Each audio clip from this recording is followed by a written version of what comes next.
just went to the beach. So I remember maybe last year I did a vlog when we left the beach. Monkey's with me. Say hi. He went to see the beach for a little bit and we got on the swing for a little bit. It's been a while. We haven't really, okay, so I'm gonna back up. Been really, really busy. I believe I have mentioned in my last video that, I'm pretty sure I said it on camera, that my house was for sale. I sold it almost a month ago, and I'll just kind of leave it at that because I don't want too much information like public, because I know there's people that watch my videos that have no business watching my videos because they're trying to be nosy about my life. So my close friends and my people know. Yeah, it didn't go real smooth at all, I can say that. And I don't know if you guys will be able to see the Ferris wheel and stuff when I go past here. Maybe you will. The glare back there is the headlights. I don't know what to do about it. I cleaned my lens while ago. Anyway, just thought I'd make a little vlog and say hello to everybody because I haven't, this is the first time, tonight was the first time, I haven't even been to dance lately. This is the first time I've done anything just to kind of get away, get out in a while. And I just decided tonight was the night to take a break. And just, it's been crazy. It's been kind of crazy. It's been bittersweet. It's been one of the worst times of my life lately. But I have to look at it like it's also a new beginning. And that new beginning is up to me. So, and one of the things you got to do when you're kind of going through that is to realize you're the one behind the wheel. You got the reins, so you need to make of it what you can, you know. I don't feel like, I love Wilmington. I adore Wilmington. I've spent the better part of the last 6 years in Wilmington. Possibly the 7, but I haven't actually lived here. But 4. I love it. I just feel like there's a different place that I should be, I guess, and so working on that. And there's a lot of changes, a lot of changes that need to be made that I'm having to push myself to make. And a lot of it is probably in the past few months, I probably just kind of shut down because a lot of, I mean, I don't want to get into it, but a lot of bad things have happened, and I didn't crawl in a hole and start crying or anything like that. I just kind of shut down and just kind of went into myself. And I'm the only one that can get me out of that and to make a new start. So anyway, long story short, that's what, sorry, I'm bouncing all around. Long story short, that is where I'm at. That's what I'm working on. And I haven't been doing much of anything but working on the move, working on things that I have to get done for the move, and getting organized. As far as YouTube, I haven't really watched much. I like to put on things that I can listen to because I don't have much time to sit down and actually look at the video. So I like the vlogs where people are talking just like I am now. You know, about life in general and things. And I mean, I don't want to bore you because I don't have anything exciting to tell you, but hopefully things are going to kind of start looking up. I can tell you when I moved last year that the place you guys that follow me, you know, I told you I moved into a bigger place, a 2-story townhouse, and I absolutely love it, and still do. I'm still there. But I learned really quickly that when you cannot control, and it's a nice neighborhood, I'm sure the neighbors are nice, but I've just withdrawn into myself, so I walk to my car and I get out of my car and I go back in the house. I mean, I just don't. But I learned really quickly, it was a good lesson to me that I did not want anybody living on the other side of a wall for me. And didn't have anything to do with the way they were living, normal noises. It was, and I may have mentioned this before, but it was, and it still is, 8 o'clock this morning, dropping weights on the top floor and shaking. There's only 3 homes in my building, 3 townhomes, and dropping the weights on the top floor, it shakes the whole place. I mean, it's rude, and it doesn't matter if it's, they drop the weights on the floor 5 times within 15 minutes, or you turn the stereo on for 6 hours loud so that the bass hits, which is what I do when that happens. It's the point that you're being rude. You know, take your weights downstairs where no one can hear them hit the floor. I mean, sorry, I look like I just came from the beach. You know, be respectful. If you live in a place where people are on the other side of the wall, you know, you gotta live your life. You gotta eat, you gotta shut the microwave, you gotta shut the door. But you don't have to be outside at 1:30 in the morning when you're 60 years old. My neighbors, old enough to know better. I mean, literally hooting and hollering like 20-year-olds drinking right below my bedroom window. And I've got like 4 short videos where I almost completely lost it. And the only thing that stopped me is the fact that when I jumped out of bed to go downstairs in a rage, I was filming it. And I just remember thinking when I was, I mean, because twice I went out the back door filming it. And I just remember thinking that if I don't do anything stupid, say anything stupid, jump over the fence like I wanted to, start screaming how rude they are, if I don't do that, it made the situation look better if it came down to where I was just done. I'd had enough, I was leaving. And it continues. It stopped for about a week, but this morning they were, like I said, 8 o'clock in the morning. You know, you're throwing weights on the floor that are loud enough to jar the whole building. That's rude. And my thinking on that is, if you are dry, and there's no other explanation for this noise. 10 or 12 pound weight, dropping it about 2 feet in the air from the floor. That is exactly what it sounds like. And like, it's not a door, it's not anything else, it's not a headboard. It is rude. And they'll do it at night too, like 11:30 at night, and it's loud enough to shake the whole building, and nothing's been done about it. So when I get ready to go, I'm going. And I don't care about police. I don't care about what anybody says. When I've had enough, I'm going. And, you know, I'm done, because they haven't done anything about it. But asked me the manager, woman, whatever, asked me to turn the stereo off at 10 p.m. But it's okay for them to be outside at 1:30 on their back porch drunk. When I moved into that place, I was so excited about the little back area. It's got a privacy fence. It's not very tall. It's probably about 4.5 feet tall, but it's a privacy fence. I mean, you can sit down in your chair and have privacy, but people can come up if they want to. And I've seen that neighbor do that. She's literally come over there and tried to, you know, be nosy.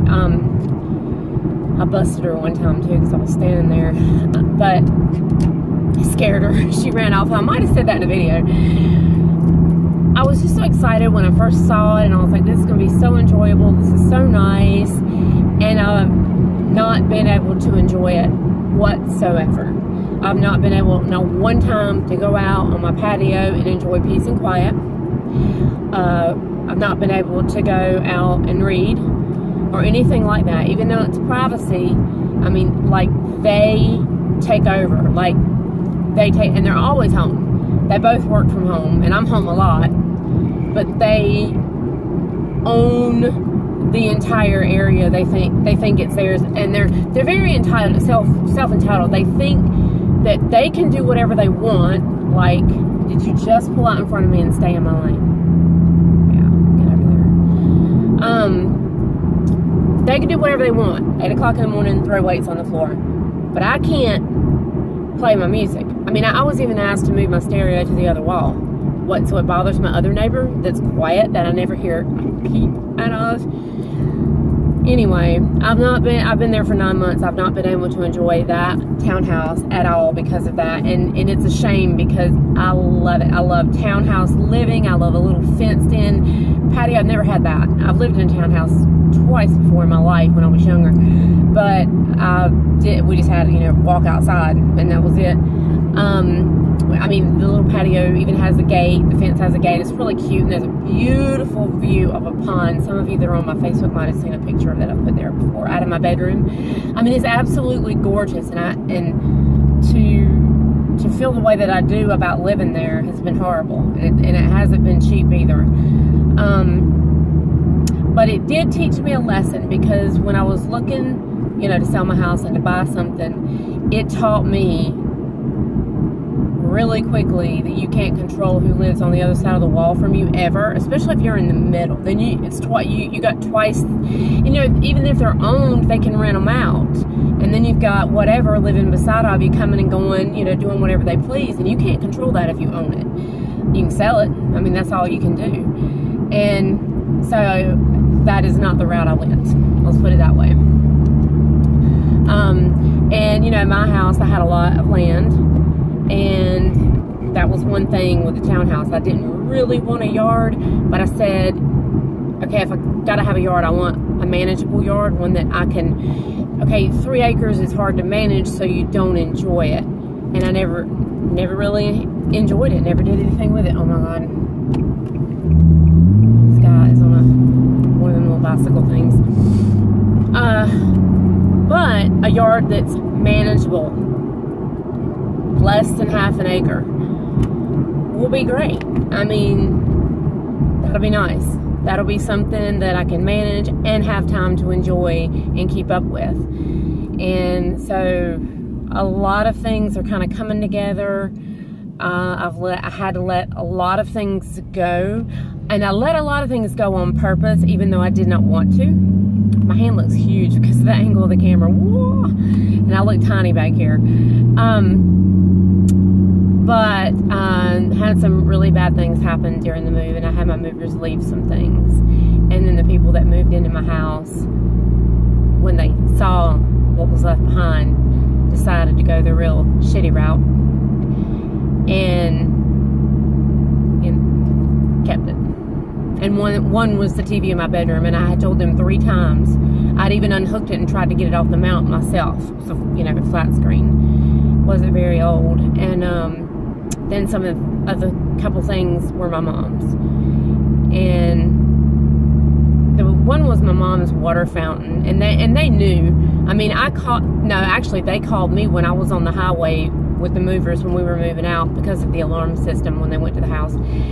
And I was very upset, and I told them that the movers had left some things, and they left me. They left me. And I sent them a text, and you know, hey, the stuff is still here. They didn't come back. I got 15 minutes later, oh, sorry, they didn't come back. And I couldn't get anything in my car. It was crazy. It's real. It was actually kind of like a nightmare. I mean, really. I know a lot of things happen in your life, and you're like, oh, God, what a nightmare. This literally, I thought several times, I'm having a nightmare, and I'm getting ready to wake up. It was that bad. And a lot of the first part of the nightmare was me having to pack the house up by myself. And I wasn't going to pack it up until I knew for sure they got the loan. And then when we knew for sure they got the loan, the closing date had already been set because the lenders were dragging their butt. So I had 5 days, top to bottom, by myself to pack my house up. And I know a lot of people are thinking, well, you should have already done that. I was actually getting ready, a lot of people know this, to move back into my house if that fell through. So it would have been stupid for me to pack my stuff up, because when you start packing stuff up, that's when things start get broken. And I'm going to be honest with you, I did not think these people would get the loan. I didn't. And it wasn't hope, because the first time it went under contract and they couldn't afford the payments and they backed out, I freaked out and probably brought a lot of that on. But the second time, then I told myself, if it went under contract again, I would do whatever it took, and I did. And I said, but if it doesn't go through, I'm moving back into the house. And then the realtor didn't think they were going to get the loan either. Because my house had to appraise high, pretty high for that kind of loan they got. And this type of loan, FHA, if anybody, where you don't have to have a big down payment, but FHA appraises low. I mean, they're well known for that. I'm going to wait for all these cars because I don't want to pull out yet. They appraise low, and a whole lot of things had to be done. And to be honest, none of us really thought that they were going to get the house. And then, boom, they did, and we already had a closing date. Actually, they had already moved the closing date once because everything was so crazy. Just a couple days, moved it back, I think 2 days. So, anyway, so that is my past. I'm going to run out of time, and I had to let it go because I was very angry with getting screwed by the realtor, which is Century 21, Russ Hollins, Albemarle, North Carolina. They will screw you over. And Christina and Tony Meeks, that bought my house, are thieves and liars. And pretty much that's it. So that's my story. That's what's been going on. But I've told myself to get over it, let it go. The chest that they left was full of a lot of things. And then, you know, my mom's stuff, you just can't replace that. It's not something you can run out and replace it. You wouldn't even want to. Yeah, I could get a lawyer. I mean, I already have a friend that's a lawyer assistant, but you know, time and money, and I'm in a different place now, so it would be a lot of trouble. So I'm just going to take it for what it's worth, lesson learned, and start a new life. And yeah, and I got to change a lot of the way, the things about the way I go about things, closing down, shutting out. I've never been a snob at all. I would never say that, but I would say that I've been a person that would just walk to my car and nod and keep going. I don't mean it as unfriendly. You know how like I used to be the person that would go up and talk to anybody and instantly consider them a friend. And life's been tough. Life's been hard on me, and I've learned a lot of lessons about friends. So I think life has made me the way that I am about that. And so we'll see how the next part of it goes. Wish me luck, and I will try to make another video life update soon. You guys let me know in the comments below what you like, you know, what you like watching. It's probably going to cut off. Do you like the car vlogs? Do you, you know, I can't do them much because sometimes, like, just coming back from the beach, I mean, that takes a total of just a few minutes. I was actually driving slow. I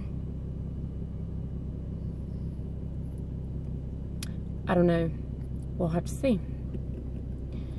The get ready with me and things like that. I don't know. I'm not as big, and I'm more into perfume than anything. And I'm gonna tell you what, since I've done a perfume video, I have bought it's been my salvation. It's been my go-to. I haven't had time to go to the mall. I haven't had time to do this. So I see these videos about perfume. I have watched some of them, and then look at Fragrantica and read the reviews, and yeah, a lot of blind buys, but only a few regrets, and they weren't expensive. So it's gonna cut me off, but thank you guys, and let me know in the comments below what you want to see. And I will try my best, especially when life settles down a little bit, to change and open myself up a little bit more again. Okay, I will talk to you guys later. Bye.